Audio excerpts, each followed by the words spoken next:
Welcome back to the Socially Delightful Podcast, everybody. I am ecstatic. We have the Tara Clark on the podcast today.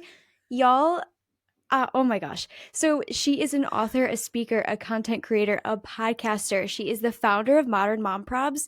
After becoming a mom and recognizing a hole in the online space for moms to authentically connect, she launched her Instagram account in 2016, and since she has built a valued community, solidifying herself as a humorous, trusted voice in the parenting space. Her work, y'all, has been featured in prominent publications like BuzzFeed, Today, Motherly, Parents.com, Scary Mommy, Romper, and Yahoo Life. Are you serious? Like, so cool. Thanks, Jewel. I'm blown away by you. I am blown away by you. You have been featured in so many things. You wrote a book, Modern Mom Probs, a survival guide for the 21st century mothers. Mm-hmm. Oh my gosh. You are the spokesperson for the Blue Dot Project, and you have had huge names on your podcast, like celebrities on your podcast. Yeah, I had Kelly Rowland, who had been in Destiny's Child. I mean, she's famous by herself anyway outside of Destiny's Child, but I was totally fangirling about that. And then even this morning, I had the founder of a website called Scary Mommy on the show, and I was interviewing her, and I was fangirling her so hard because she's one of the OGs in mom blogging. And I was just like, oh my God, I can't believe I'm talking to Jill. So yeah, I understand. So thank you, Jill, for having me, because I'm so excited to be here, to be chatting with you, to be talking about community and friendships and all of the things. So thank you. You just made my whole day. Oh my gosh. No, I'm ecstatic. And I have to tell you too, Tara, when I came on your podcast, and I've done at this point, I think my team and I, we were curious and we logged it. I think I've done over 100 podcast interviews, and I'm, we are growing the brand. That is our goal. That is amazing. Thank you. Thank you so much. And I have been on a couple of people's podcasts that have larger names, but honestly, you were the biggest. And when I met you and you gave me this, little expert from Midwest Michigan, I felt like you treated me with so much grace, and I was telling everybody about it. I was like, do you guys know Tara Clark from Modern Mom Probs? Which so many people did. My partner he went and got a haircut, and he was like, you guys, to the hairstylist, he was like, my girlfriend was on the Modern Mom Probs podcast, which is so sweet. And they were like, oh my gosh, so really? thoughtful. That was so sweet. That literally, he's such a keeper. Not that I have to tell you that, but he's such a keeper. He's the best. He's the best. But we were telling everybody, because I was like, you were so down to earth in your mission and in connection in some ways that honestly I haven't seen from some bigger creators. And as somebody that obviously connection is my whole life, live, breathe, sleep, think about it constantly, and to meet somebody so down to earth, it lit me up in so many ways I can't even tell you. So You light me up in so many ways, though.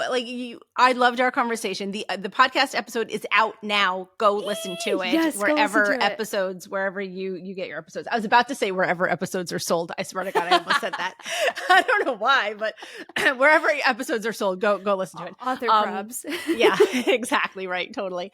But I always tell people I'm just a mom sitting in her leggings or sweatpants. Today I'm wearing jeans, sitting around her kitchen table, and I've said that for years, and it's true. It's there's no difference between me or you or anybody, I've been doing this longer, and I've been very fortunate in my career in the things that I've been able to do, and the conversations that I've been able to have with so many incredible people like yourself. And so yeah, I'm just super, super fortunate and super, super grateful. Yeah, I'm so grateful. I'm so grateful to see what you do. And y'all, me not being a parent, have been obsessed with your podcast and the people that you have had on. So thank you. Listen to this one first and then go run over there and check it out. It's so right. Good. Exactly. Yeah. Listen to Jules' podcast and then go to Kelly Rowland or yes. I don't know, any of the other people. Yeah, they're so good. So I want to hear a bit about how you got started with this. And I also know that you are a big advocate for community, which is Oh so yeah. necessary and so important to moms. But y'all, like you, one, you're gonna be blown away by Tara, but also we have something really fun. We're gonna be going over some Reddit stories to talk about like modern mom props in such a fun way. I'm so excited. But Tara, tell everybody, how did you get started with this? Yeah. How did this I begin? No, definitely. So I sort of have like a long story to it, but I'll give you sort of the condensed version of it. So before my son was born, I worked at Nickelodeon, and I actually worked in the social media department of Nickelodeon. And there was a time where I was Dora the Explorer on Facebook, and my mom would run around and tell people, "My daughter's Dora the Explorer." I was like, "On Facebook, mommy, on Facebook." Like, stop telling people. Um, which is a very cool job. I loved Nickelodeon, super talented people, funny, talented, just like wonderful place to work. And then when my son was born, I thought that I was going to go back full time with him. And then I asked my boss at the time, could I have it part time? Could it be hybrid, this and that? And she said, no, it's like all or nothing. It's like, 40 hours in the office or nothing at all. And I was like, you know what? I'm going to do nothing at all. I'm going to stay home with him and see how that goes. And so I was home with him. And when he was about 3 years old, I was looking for a creative outlet. And there was like a shiny new website called Canva that sort of had like just come out. And Instagram was really starting to take off. And I said to my friends and family, I'm going to create an Instagram account about parenting and like make parenting jokes. And they were like, what? That's not a thing. I was like, no, no, no, it's going to be a thing. Like, I'm going to monetize it. It's going to be a thing. And they were like, that's like, what are you talking about? Like, okay, yeah, good luck with that. And so I started making jokes and memes, like using Canva to put on Instagram. And it kind of just went off from there. So, like, when I started it initially in early 2016, it was under a different name. It was called NYC Mom Probs. And I started it because although I lived in New York City and there's 8 million people there, I was very lonely and I did not have a lot of friends. And I was home with my son alone and I was looking for connection. And so I started writing jokes and putting these memes out there and these jokes out there. And that's how I started to build my village. And it was not an in person village, it was an online village. And then it just grew from there. And then in 2017, we moved out of New York City. We went to the suburbs of New Jersey. And I had this existential crisis because I didn't have New York City mom problems anymore. And I didn't know what I had. And so with the help of another content creator, she and I were brainstorming one night and I was like, how about modern mom probs? And she's like, oh my God, I love it. And like the next day I like flicked the switch and then everything became modern mom probs. And then the account just took off from there because it really resonated with people. But the account started because I was looking for connection. And because I was looking for people to share my story with and to hear their stories and have that sense of camaraderie. And in the beginning, when I started my account, it was small and I had a core group of friends in a chat. We were like in like a DM chat on Instagram and they were my ride or dies. We just like talked all day, every day about kids, about husbands, about life, about work, like just everything. And that I look back now and I think about it with like a smile. One, I mean, it was actually a huge time commitment because we were just like constantly chatting, like to the point where like our husbands were all like, "What are you guys doing?" Like put your phone down. But it was so important to us at the time. And also, I should say, like those friends were all over the country and literally even all over the world because we had a friend that lived in Amsterdam, a friend that lived in Vancouver, like just friends, all Arizona, all over the place. And it was just so important to have that village, that sense of community. Our kids, more or less, were about the same age, plus or minus. But it was just so great to have that. And like now, obviously, I have other content creator friends who also live all over the country, but I'm not in any like of those like ride or die chats that I was in when we first got started. Yeah. Yeah. How, okay. Because I also know that you've given a talk on community Yeah. and the importance of that.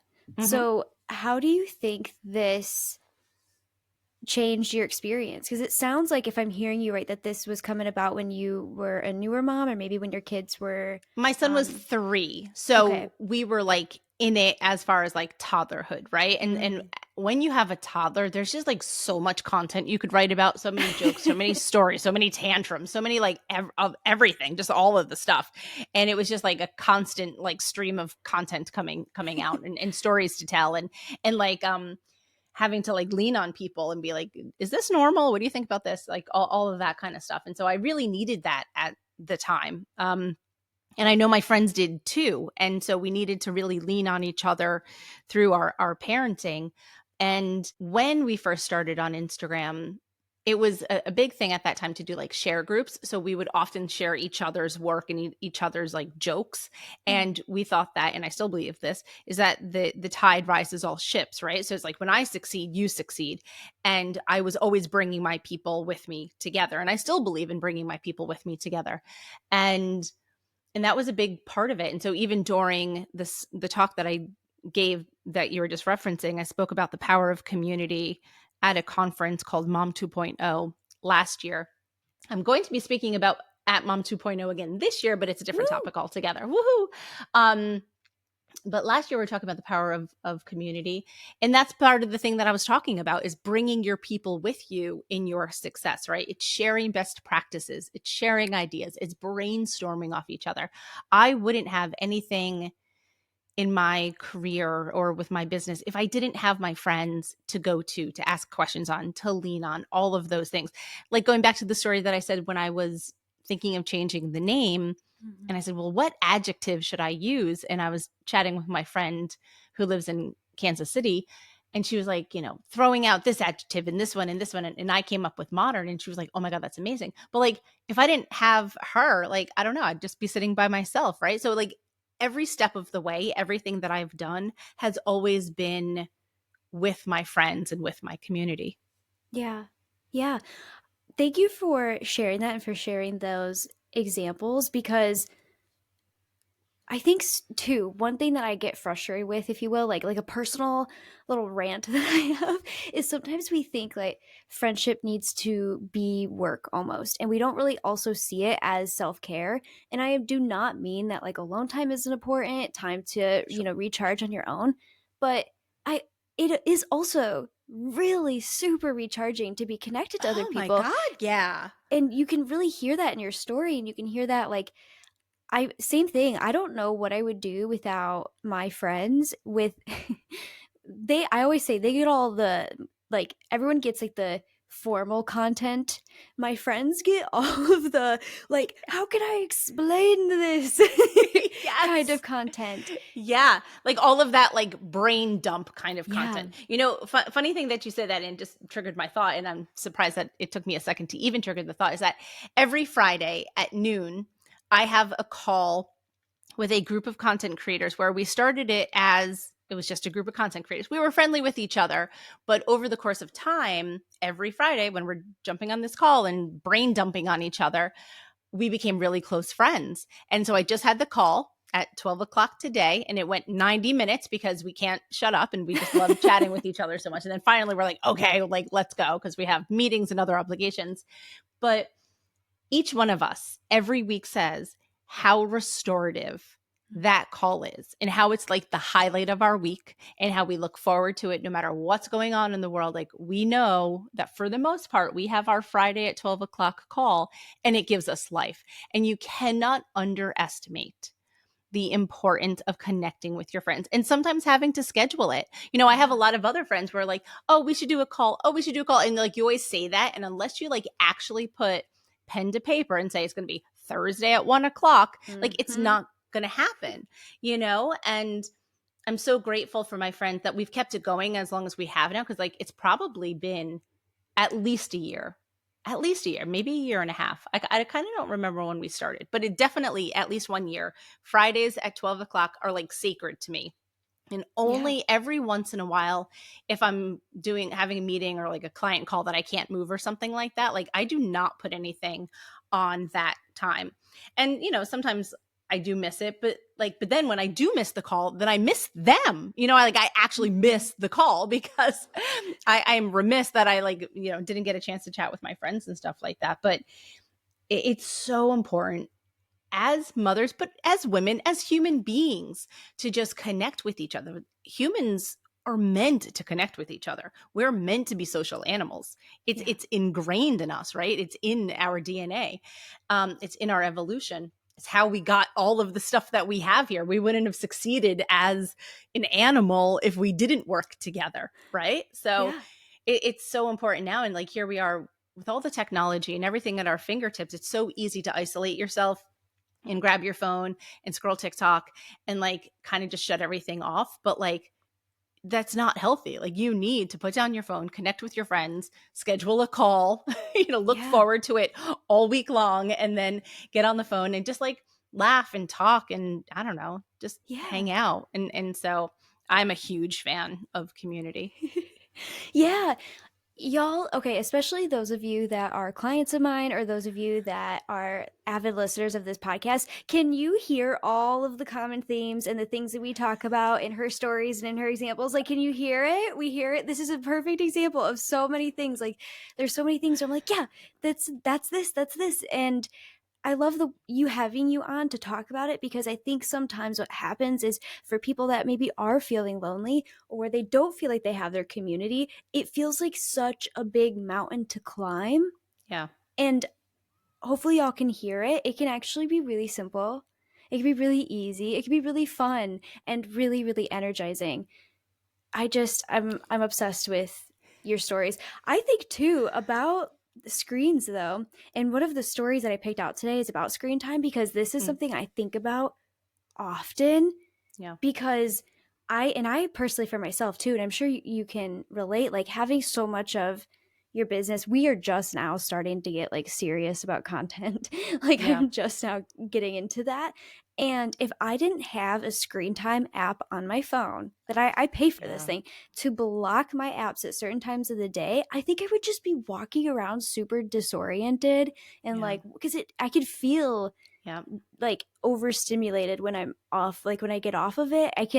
It's so easy to have that be such a time suck, It you know? is. It's a struggle for me. Like, I'm not even going to like lie and be like, oh no, I have that all figured out. No, I don't, unfortunately. And many times I spend more time than I would want to on social trying to find trends or trying to do research. And it's like, are you doing research or are you just like scrolling? And then you're Yeah. not actually acting on any of those trends that you saw.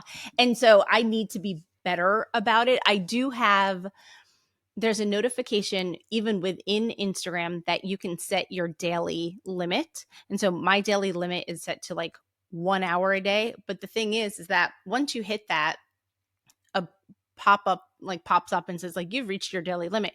You could choose to ignore it or you could choose like say give me 5 minutes or whatever. But 9 times out of 10, I just like hit ignore and then I keep going. So it's not like a perfect solution, Mhm. like one where that like actually blocks it out. My husband has something similar too, where he actually blocks it out. Actually, I think that he took Instagram off his phone.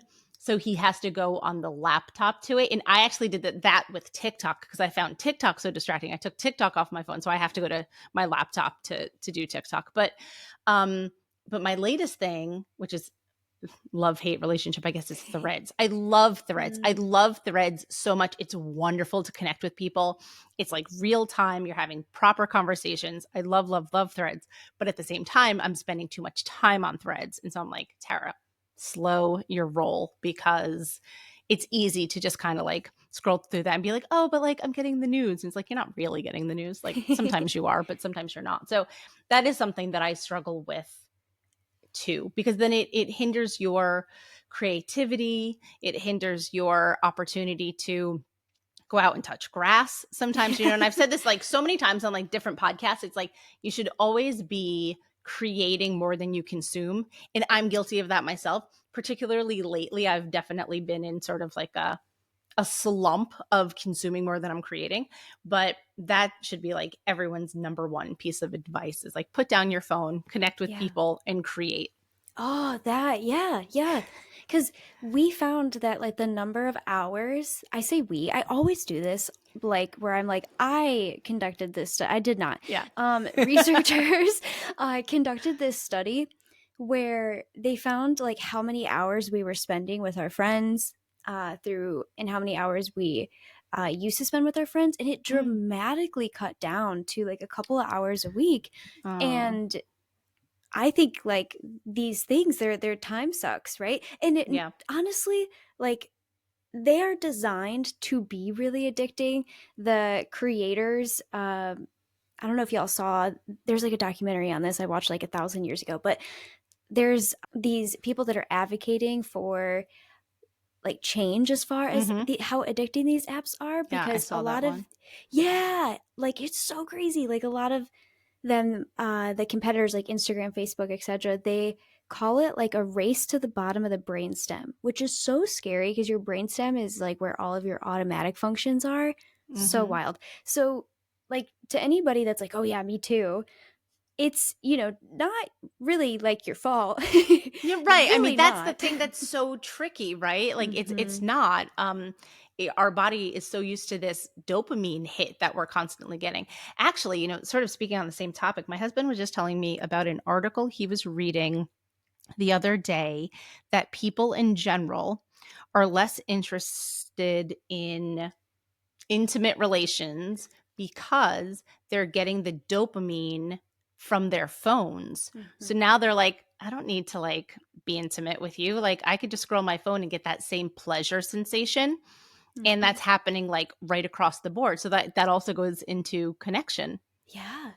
And it's like, the way I like to think about it is it's like junk food connection, where like it gives you like a little taste, but then it doesn't actually like feel good in your body in that maybe even like 15 minutes later, or Mm-hmm. like in the long Yeah. term. Right. Yeah. Yeah. And so I love you talking about this so much.